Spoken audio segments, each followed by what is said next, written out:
Hello friends, மாண்டியன் ஸ்டோர்ஸில் அடுத்து என்ன நடக்க போகுதுங்கிறத பார்ப்போமா. செந்தில் நைட்டு வீட்டில் இருக்க எல்லாத்துக்கிட்டேயும் நாங்கள் நாளைக்கு கோட்ரஸுக்கு கிளம்புறோம் அப்படின்னு சொல்கிறாரு.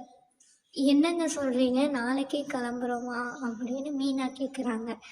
ஆமாம் மீனா, நம்ம நாளைக்கு கிளம்புறோம், நான் எல்லா ஏற்பாடையும் பண்ணிட்டேன் அப்படின்னு சொல்கிறாங்க. ஏங்க இவ்வளோ அவசரப்பட்டுட்டு இருக்கிறீங்க? எதையுமே உங்களால் பொறுமையாக செய்ய முடியாதா? எடுத்தவங்க ஊத்தம் தான் செய்வீங்களா அப்படின்னு கேட்குறாங்க மீனா. அதுக்கு செந்தில் நான் முடிவு பண்ணிட்டேன், நான் எல்லா ஏற்பாடும் பண்ணிட்டேன், நீ வந்தால் மட்டும் போதும் அப்படின்னு சொல்கிறாங்க. நான் சொன்னால் எங்கே கேட்குறீங்க, என்னமோ பண்ணுங்க அப்படின்னு சொல்லிட்டு மீனா போயிடுறாங்க. அதை கேட்டுட்டு பாண்டியனும் கோமதியும் எதுவுமே சொல்லாமல் உட்காந்துருக்காங்க. சரவணன் ஏண்டா நாளைக்கே கிளம்புறியா அப்படின்னு கேட்குறாரு. மயிலும் என் தம்பி நாளைக்கே கிளம்புறீங்களா அப்படின்னு கேட்குறாங்க. ஆமாம், நாளைக்கே கிளம்புறோம், எல்லா ஏற்பாடையும் நான் பண்ணிட்டேன் அப்படின்னு சொல்கிறேன். அது கேட்டோடனே ராஜு உடனே மீனா கிட்ட ஓடுறா அழுதுகிட்டே.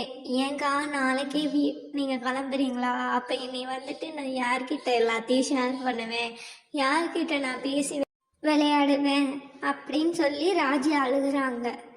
அதை கேட்டுட்டு மீனாவும் அழுகுறாங்க. ஏன் ராஜி இப்படியெல்லாம் பேசுகிற? எனக்கே ஆல்ரெடி ரொம்ப கஷ்டமாக இருக்குது, நீயும் இப்படி கஷ்டப்படுத்தினா நான் என்ன பண்ணுறது? நான் சொல்கிறது கேட்டு தான் இங்கே எல்லாம் நடக்குதா? உனக்கு எதுவும் தெரியாதா? அவர் என்னமோ திடீர்னு எதுக்கு இப்படி பேசிக்கிட்டு இருக்காருன்னே தெரியல அப்படின்னு சொல்கிறாங்க. விடு ராஜி, இவரால் போய் ரொம்ப நாளெல்லாம் தாங்க முடியாது, எப்படி இருந்தாலும் ஒரு வாரத்தில் ரிட்டர்ன் வந்துடுவார் பாரு. என்னாலேயும் உங்களை எல்லாம் பிரிஞ்சு இருக்க முடியாது. இப்போ இவருக்கு தனி குடுத்தனம் போகணுங்கிற எண்ணம் வந்ததுனால தான் இப்படி பேசிக்கிட்டு இருக்கார். தனி குடுத்தனத்தில் இருக்கிற கஷ்டம்லாம் புரிஞ்சிச்சுன்னா திருப்பி அப்படியே ஓடி வந்துடுவார். அதனால நீ கவலைப்படாத, இப்படி சின்ன பிள்ளை மாதிரி அழுதுகிட்டெல்லாம் இருக்கக்கூடாது. என்ன, நான் எங்கே போக போகிறேன் உன்னை விட்டுட்டு? எப்படி இருந்தாலும் நான் வந்துடுவேன், என்னால் தனியாலாம் இருக்க முடியாது அப்படின்னு சொல்கிறாங்க. காலையில் ஆனோடனே செந்தில் பேக் எடுத்துட்டு வெளியில் வராரு. மீனாவையும் எல்லாரும் ஒரே அதிர்ச்சியாக பார்க்குறாங்க. மயில் என்ன தம்பி அதுங்காட்டி கிளம்பிட்டீங்க அப்படின்னு கேட்குறாங்க. நான் தான் நைட்டே சொன்னேன்ல காலையில் கிளம்புறோம் அப்படின்னு. அதுக்கு நான் சாப்பிட்டாது போங்க தம்பி அப்படின்னு சொல்கிறாங்க. கோமதி நானும் பேசக்கூடாதுன்னு தான் பார்க்குறேன், ஆனால் என்னால் பேசாமல் இருக்க முடியல. எப்படா உனக்கு இந்த எண்ணம் வந்துச்சு? நீ முதல்லலாம் இப்படி இல்லை, இப்போ எதுக்கு எடுத்தாலும் எதிர்த்து பேசுகிற, இப்போ தனியாக போகலான்னு சொல்கிற. அப்படி என்ன உனக்கு நான் பண்ணிட்டேன்? அவர் என்ன உன்னை அப்படி பண்ணிட்டாரு அப்படின்னு கேட்குறாங்க. அதுக்கு சுகன்யா அதை தம்பிக்கிட்ட கேட்டு என்னம்மா பண்ணுறது?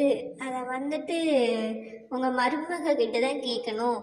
அந்த சைடு புருஷன்கிட்ட வீட்டை விட்டு கிளம்பலான்னு சொல்லிட்டு இந்த சைடு என்னமோ போகிறதுக்கே இஷ்டம் இல்லாத மாதிரி நடிச்சுக்கிட்டு இருக்கிறாங்க அப்படின்னு சொல்கிறாங்க. அதுக்கு மீனா நீங்கள் நிறுத்துவீங்களா? என்னை பற்றி நீங்கள் சொல்லணும்னு அவசியம் இல்லை, என்னை பற்றி இந்த வீட்டில் இருக்க எல்லாத்துக்கும் தெரியும் அப்படின்னு சொல்கிறாங்க. அதுக்கு கோமதி சுகன்யா, நீ கொஞ்ச நேரம் வாய மூடுறியா? எரியிற நெருப்பில் எண்ணெயை ஊற்றாத, மீனாவை பற்றி எங்களுக்கு தெரியும் அப்படின்னு சொல்கிறாங்க. நான் சொன்னால் எங்கே உங்களுக்கு புரிய போகுது? ஒரு நாள் உங்களுக்கா புரியும். அப்போ இந்த சுகன்யா அன்னைக்கே சொன்னாலேன்னு யோசிப்பீங்க. நான் இப்போ எதுவும் பேசலப்பா அப்படின்னு சொல்லிட்டு நின்றுறாங்க. ராஜி ஏன் மாமா இப்போவே கிளம்புறீங்க? இன்னும் ஒரு வாரமாவது இருந்துட்டு போகலாம்ல, என்னால் மீனாக்காவை பிரிஞ்சு இருக்க முடியாது மாமா அப்படின்னு சொல்கிறாங்க. அதுக்கு செந்தில் ஏப்பா நாங்கள் ஒன்றும் தூரமாக போகலை, இல்லை இங்கே தானே இருக்குது கோட்ரஸு, உனக்கு எப்போ பார்க்கணும்னு தோணுதோ அப்போ உங்கள் அக்காவை பாரு, யார் வேணான்னு சொல்கிறா அப்படின்னு சொல்கிறாங்க. கோமதி ஏன்னா யார் சொல்கிறதையும் கேட்கக்கூடாதுங்கிற முடிவில் இருக்கிறீல்ல, சரி நீ என்னமோ பண்ணு, யாருமே நீ எதுவுமே பேச மாட்டாங்க. இனி யாராவது இவங்களை இருன்னு சொன்னீங்கன்னா அவ்வளோதான் சொல்லிட்டேன், அவன் போகட்டும் அப்படின்னு சொல்லிடுறாங்க. பாண்டியன் எதுவுமே பேசாமல் உட்காந்துருக்குறாங்க. செந்தில் கிளம்புறோம் அப்படின்னு சொல்லிட்டு நிற்கிறாங்க. மீனா நான் கடைசியாக ஒரு வாய் அத்தை கையால் சாப்பிட்டு வந்துடுறேன் அப்படின்னு சொல்கிறாங்க. அதை கேட்டுட்டு கோமதியும் ராஜியும் அழுகுறாங்க. அப்புறம் சாப்பாடு போட்டுட்டு கோமதி வந்து மீனாவுக்கு ஊட்டி விடுறாங்க. 2 பேரும் அழுகுறாங்க. அதை பார்த்துட்டு செந்தில் வந்துட்டு சீக்கிரம் சாப்பிட்டு வா, டைம் ஆச்சு, நல்ல நேரம் முடியறதுக்குள்ளேயே போய் காய்ச்சணும் அப்படின்னு சொல்றாங்க. அதுக்கு மீனாவும் அவரை முறைச்சிட்டு சரி சரிங்க அத்தை, நான் கிளம்புறேன், நீங்க எதை நினைச்சும் வருத்தப்பட்டுட்டு இருக்காதீங்க, எப்படி இருந்தாலும் இன்னும் ஒரு வாரத்துல நாங்க ரிட்டர்ன் வந்துருவோம், நீங்க வேணா பாருங்க அப்படின்னு சொல்றாங்க. நீங்க எதையும் நினைச்சிட்டு சாப்பிடாமலாம் இருக்காதீங்க, நேரத்துக்கு சாப்பிடுங்க. ராஜி சின்ன பிள்ளை மாதிரி அழுகக்கூடாது. நான் எங்க போறேன், உங்களெல்லாம் விட்டுட்டு என்னால எப்படி இருக்க முடியும்? இப்ப ஏதோ அவர் புதுசுக்கு போகணும் அப்படின்னு இது பண்ணிட்டு இருக்காரு, அப்புறம் அவரே புரிஞ்சிருவாரு, ரிட்டன் நாங்க வந்துருவோம், நீங்க எதையும் நினைச்சு கவலைப்படாதீங்க அப்படின்னு சொல்றாங்க. மீனா டைம் ஆயிடுச்சு வா போலாம் அப்படின்னு சொல்லிட்டு செந்தில் நிக்கிறாரு. அப்புறம் மீனை கையை பிடிச்சி இழுத்துட்டு கூட்டிட்டு போறாரு. மீனா அவங்களுக்கெல்லாம் தைரியம் சொல்லிட்டு அவங்க அழுகுறாங்க.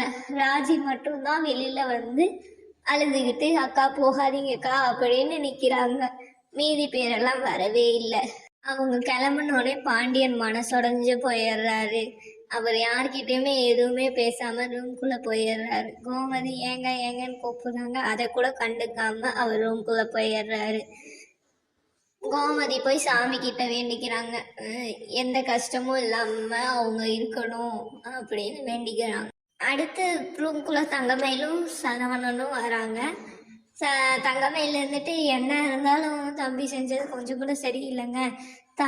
எனக்கு என்னன்னா தம்பியா மட்டுமா செஞ்சிருக்கோம், மீனாவோட விருப்பம் இல்லாம தம்பி மட்டும் எப்படி இந்த முடிவெடுத்திருக்கோம், பின்னாடி இந்த மீனாவோட விருப்பமும் இருக்கும் அப்படின்னு சொல்றாங்க. எல்லாத்தையும் ஒன்னே மாதிரி நினைக்காத, முன்னாடி ஒன்று போய் வச்சுக்கிட்டு பின்னாடி ஒன்று பேசுறதுக்கு நீ தான் அந்த மாதிரி வேலையெல்லாம் பார்ப்ப. மீனா வந்துட்டு எல்லாரும் ஒன்றா இருக்கணும் நினைக்கும், அதனால எல்லாத்தையும் ஒன்னே மாதிரி யோசிச்சுட்டு இருக்காத அப்படின்னு சொல்றாங்க. அதை கேட்டுட்டு தங்கமயிலுக்கு ஒரே கோவம் வந்துருச்சு. ஏங்க எந்நேரம் பார்த்தாலும் என்னை குட்டி காட்டியே பேசிட்டு இருக்கிறீங்க அப்படின்னு சொல்றாங்க. நீ பண்ணவ தானே, எல்லாத்துலேயும் பொய், எல்லாத்துலேயும் ஒரு நடிப்பு, எல்லாத்துலேயும் ஒரு திருத்திட்டனும் இருந்தது தானே அப்படின்னு கேட்குறாங்க. அதுக்கப்புறம் உங்க அப்பா கடைக்கு வேலைக்கு வர வேணாம்னு சொன்னேனே சொல்லிட்டியா அப்படின்னு கேட்குறாங்க. நான் சொல்லிட்டேன் அப்படின்னு சொல்றாங்க. அடுத்து கதிர் ராஜி வந்திருக்காங்க. ராஜி இருந்துட்டு அழுதுகிட்டு உட்காந்துட்டு இருக்காங்க. கதிர் வந்துட்டு எதுக்கு இப்படி அழுதுகிட்டு இருக்கிற, அவங்க என்ன ரொம்ப தூரமா போயிருக்காங்க, இங்க இருக்கிற கோட்டர்ஸ் தானே, நீ நினைச்சா போய் பார்க்க போற, அவங்க நினைச்சா இங்க வந்து பார்க்க போறாங்க, இதுல எதுக்கு அழுதுட்டு இருக்க, உனக்கெல்லாம் ஃபீலிங்ஸ்ன்னு ஒண்ணு இருந்தா தானே எங்களோட ஃபீலிங்ஸ் உனக்கு புரியும், நீ தான் எந்த ஃபீலிங்ஸும் இல்லாதவனே, அப்புறம் எப்படி எங்களோட ஃபீலிங்ஸ் உனக்கு புரியும், அதெல்லாம் உனக்கு சொன்னாலும் புரியாது, நீ போய் நீ உன் வேலையை பாரு போ, நான் பெசாட்டுக்கு நான் உட்காந்து அழுதுட்டு இருக்கேன், கொஞ்ச நேரத்துல நான் சமாதானம் ஆயிடுவேன், நீ போ அப்படின்னு சொல்றாங்க. அப்புறம் கதிரும் கிளம்பிடுறாரு. ராஜி உட்காந்து அழுதுட்டு இருக்காங்க. கோமதியும் பாண்டியனும் ரூம்ல இருக்காங்க. பாண்டியன் எதுவுமே பேசாம உட்காந்துருக்காரு. கோமதி இருந்துட்டு ஏங்க அவன் அப்படி பண்ணிட்டான்னு உங்களுக்கு வருத்தமா இருக்கா அப்படின்னு கேட்டாங்க. அவன் தனியா போய் சமாளிச்சுக்கிற அளவுக்கு அவனுக்கு திறமை வந்திருக்குல்ல, அதை நினைச்சு எனக்கு சந்தோஷமா தானே இருக்கு அப்படின்னு சொல்றாங்க. விடுங்க, அவனோட வீராப்பெல்லாம் ஒரு வாரம் தான், அடுத்து அம்மா அப்படின்னு சொல்லிட்டு ஓடி வந்துருவான் பாருங்க அப்படின்னு சொல்றாங்க.